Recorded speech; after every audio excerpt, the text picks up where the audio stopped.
Hello, আসসালামু আলাইকুম viewers, আপনারা সবাই কেমন আছেন? আমি আল্লাহর রহমতে ভালো আছি। এই তো ছেলেদের জন্য হোয়াইট শাহি চিকেন পোলাও, জাস্ট সাদা হবে। এই যে চিকেনটাকে কোরমা করছি, প্রথমে আদা রসুন আর পেঁয়াজ আর চিকেনটাকে তেলের মধ্যে ঘিয়ের মধ্যে দিয়ে ভেজে নিচ্ছি। আর এখন আমি দারুচিনি, এলাচ, লং, গোলমরিচ, তেজপাতা এগুলো দেবো, এলাচের পাউডার দেবো। আমি একই ফ্রাই প্যানের মধ্যে করে নেব, দুটো আর ইউজ করবো না। আগে চিকেনগুলোকে যে এলাচের পাউডারটা দিয়ে দিলাম, সঙ্গে বাদামের গুঁড়ো দেবো, আলমন্ড পাউডারটা দিয়ে দেবো এক্ষুনি। এই যে 2 চামচের পরিমাণ আলমন্ড পাউডার তোমার মধ্যে দিয়ে দিলাম। আপনারা একসঙ্গে করলে একটু আদার পরিমাণ একটু বেশি দিবেন, যেহেতু চালের সঙ্গে ইউজ করা হবে, তার জন্য। আর এখানে একটু কষিয়ে নেব, তারপরে অল্প একটু দুধ অ্যাড করব। এটা কনডেন্স মিল্কটাও এখন অ্যাড করে নেব। একটু চালটাও দিয়ে দিলাম, চালটাকে ভালোভাবে কষিয়ে নিচ্ছি। আমার ছেলের পছন্দ হোয়াইট পোলাও, আর অল্প চাল একটু বেশি হয়ে যাবে দেখে চালটা রেখে দিয়েছি।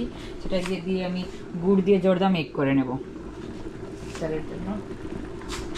চাল দিয়ে চালটা ভেজে নিয়েছি, দেখাতে ভুলেই গিয়েছিলাম। আর এই তো পানিটা দিয়ে দিয়েছি, একটু সফট লাখান করে পানি দিয়ে দিলাম। এখন ঢেকে রাখবো এবং পরে ফুটানোর পানিটা শুকিয়ে দিলে আমি দমে দিয়ে দেবো। এই তো এইভাবে আমি পোলাওটাকে এখন দমে দিয়ে দিচ্ছি। একটা ফ্রাই প্যান নিচে দিলাম, তাহলে ধরবে না নিচে। আর এভাবে ফয়েল দেব, দুটো ফয়েল দিয়ে ভালোভাবে দমে জলে হাঁড়িতে ধরে ওইভাবে দেখে দিয়ে দিলাম, সিল করে দিয়ে দিলাম।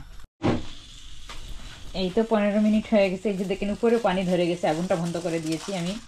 পোলাওটা কিন্তু খুব সুন্দরভাবে ফুটে গেছে। এটা বাইরে ফেলে দিলাম, কারণ এই যে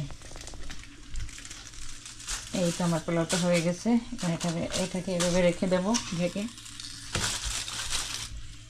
তো ঝটপট একসঙ্গে চিকেন পোলাও, শাহি চিকেন পোলাও। আপনারা চাইলে কিশমিশ বাদাম এর উপর ঢেলে দিতে পারেন, এবং রোজ ওয়াটার। আমি কিন্তু রোজ ওয়াটার দেবো না, আমার বাচ্চাদের পছন্দ হয় না, তার জন্য। তো দেখা হচ্ছে অন্য আরেকটা এভাবে ছোট আরেকটা রেসিপিতে। আল্লাহ হাফিজ।